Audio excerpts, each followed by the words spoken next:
Hi,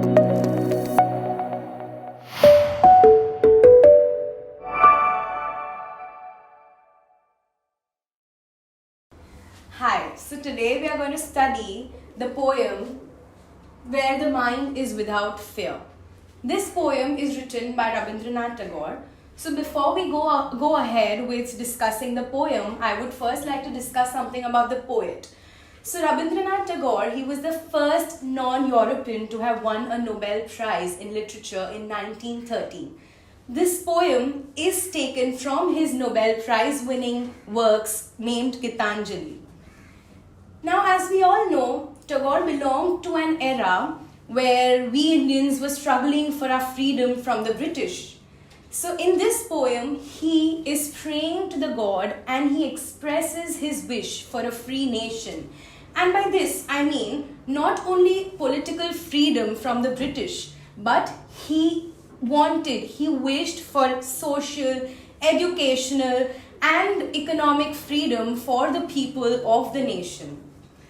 He wanted a nation where knowledge would be free, where there would be no social discrimination on the basis of caste, creed, religion, etc. He wanted people to have a broad outlook. He wanted people to have to live fearlessly. Okay, and this is the kind of freedom that he wanted India to achieve.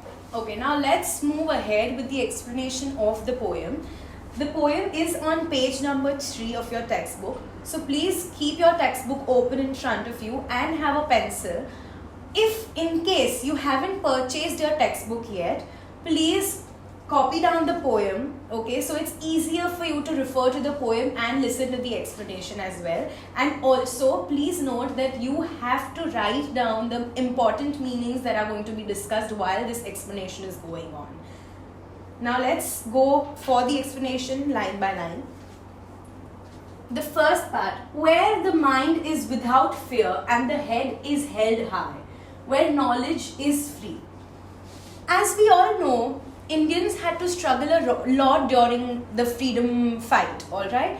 So during that period, okay, we Indians were ill-treated by the British and there was a lot of fear amongst us Indians. So in this line, the poet is trying to say that he wants a nation where people can live fearlessly, when people can have faith in themselves, and where knowledge is free and easily accessible to everyone. Because according to the poet, he thinks that knowledge and education is the only key to lead people from darkness to light.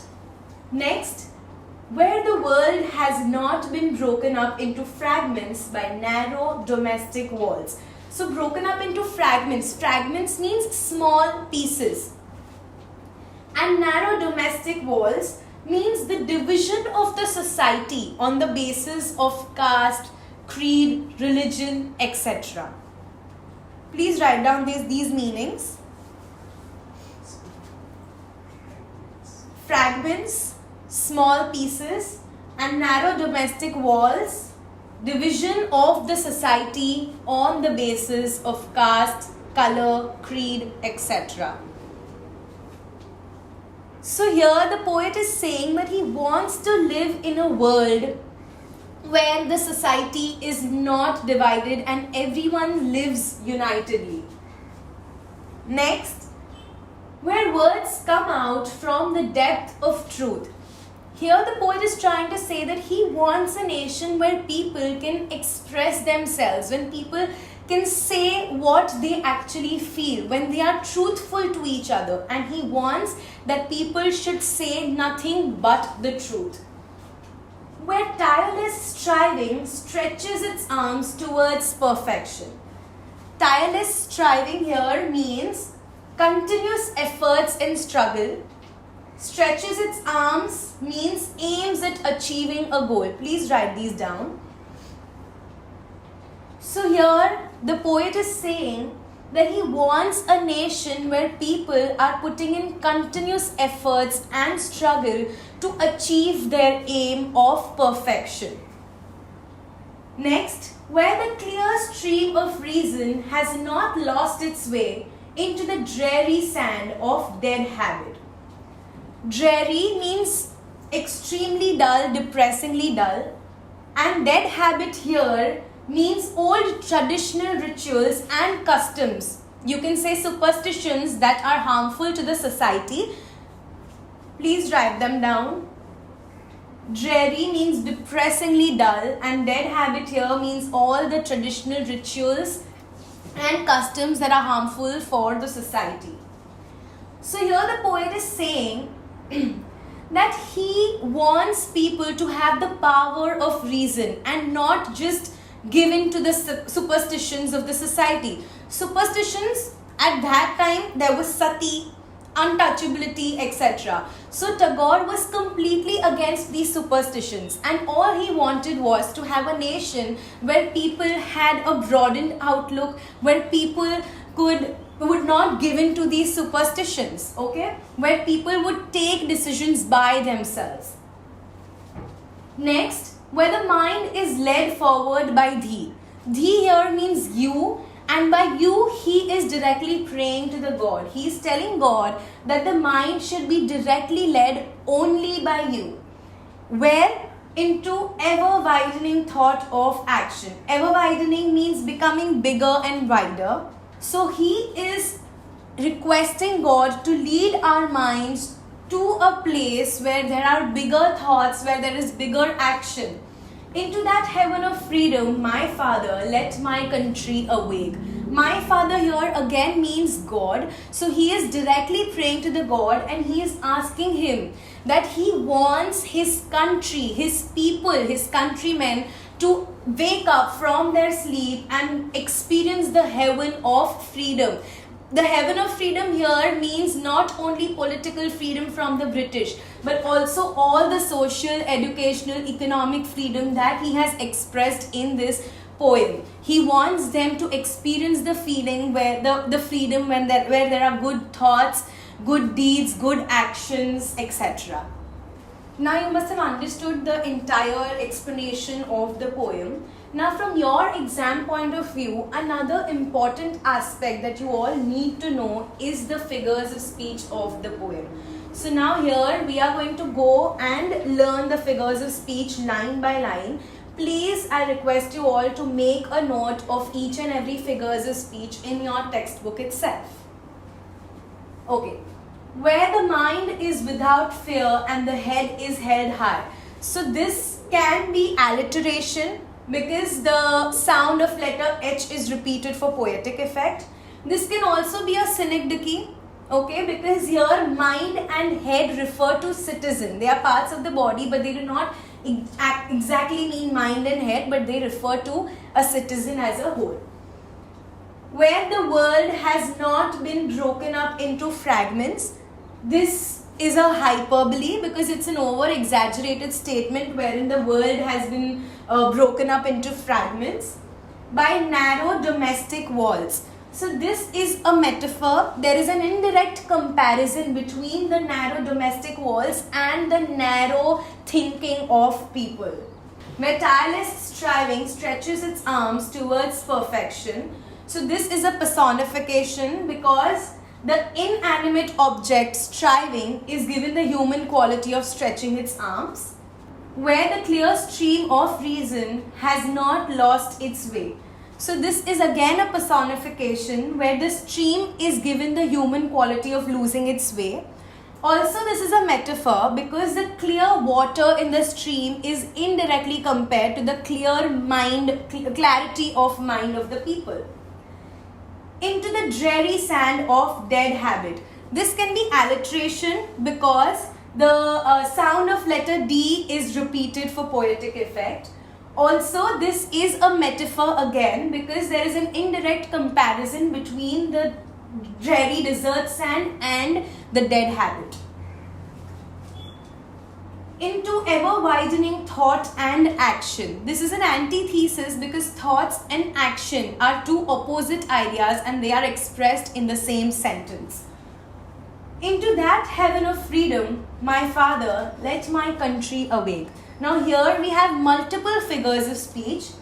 The first one is apostrophe because the poet is directly addressing to the God here. as if the god was alive and in front of him. So it can be apostrophe. Second, it can be personification, because the country is given the human quality of being awake. And the third, it can be synecdoche, because here country does not mean country, but it means the people in the country. So here in the last sentence we have synecdoche, we have personification, as well as we have apostrophe. So these were your figures of speech. I hope you all have made a note of it. Okay, now you must have just realized that for one particular line there are multiple figures of speech, alright? So from exam point of view, if they have asked you a particular line and you have to mention the figures of speech, it is not necessary for you to answer or to say all the figures of speech that it has. You can select any one, but be sure of the explanation that you are giving for that particular figures of speech, because the explanation also carries marks. You have to explain the figures of speech that you are writing or you are mentioning. So please be thorough with it. You must have just written the names of the figures of speech here. So for the detailed explanation, you can always go through our notes. We have given detailed explanation in our notes, which will be given to you. So you can study from there, and please learn the explanation also with the figures of speech. Now we go on to the next part, which is the critical appreciation of the poem. Now as per your exam point of view, this is a compulsory question which is for 5 marks, okay, and the following points have to be covered. Like for example, the first point is the name of the poem and the poet, okay. So the name of the poem can also be the title of the poem, okay. So please do not get confused. Title or name is the same thing. So here there is nothing to explain, but you just have to write the name of the poem and the poet. So here you come to a conclusion that whatever poems throughout the year you will be doing, you have to remember the poets of each and every poem. This first point carries 1 mark, so half mark for the name of the poem and half mark for the poet. Next is the central idea or the theme of the poem. This carries 2 marks, okay. Now for example, this is what in this you have to write what you have learned in the poem, what the poem is all about, okay. So as for this poem, for example, the central idea would be the poet's vision of freedom for his own country, okay. The poet desires and prays for the overall awakening of the people, and not only for political freedom but also for social, educational and economic freedom. So when you write this much, you get 2 marks for it. The next we go on to a rhyme scheme. So in this point you have to write the rhyme scheme of the poem and you have to mention the rhyming words. Now as far as this poem is concerned, this poem does not have any rhyme scheme, and when a poem does not have a rhyme scheme, we call it a free verse. So in this point it carries 1 mark and you have to mention that this poem does not have any rhyme scheme, hence it is a free verse. The last figures of speech, which carries 1 mark, we have already discussed the figures of speech. Now you will of course have the question that there are so many lines of the poem and so many figures of speech, how are we supposed to write this point for just 1 mark? So here you just have to mention all the figures of speech that are there in the poem, not all but some at least. Like for example, you can say this poem has a lot of figures of speech. Some of them are synecdoche, personification, metaphor, etc. And you have to explain any one. So you will have to write an example of synecdoche is, and you have to write that particular line, or an example of personification is, and you will mention that particular line. So this is how you will write the figures of speech pointer, and this is how your overall critical appreciation of the poem looks like. So this critical appreciation is to be learnt for all the poems that we are going to study throughout the year. How to write a critical appreciation I've already explained, but you also have it in your notes which we've already provided it to you. So please thoroughly go through it and start learning it. Thank you.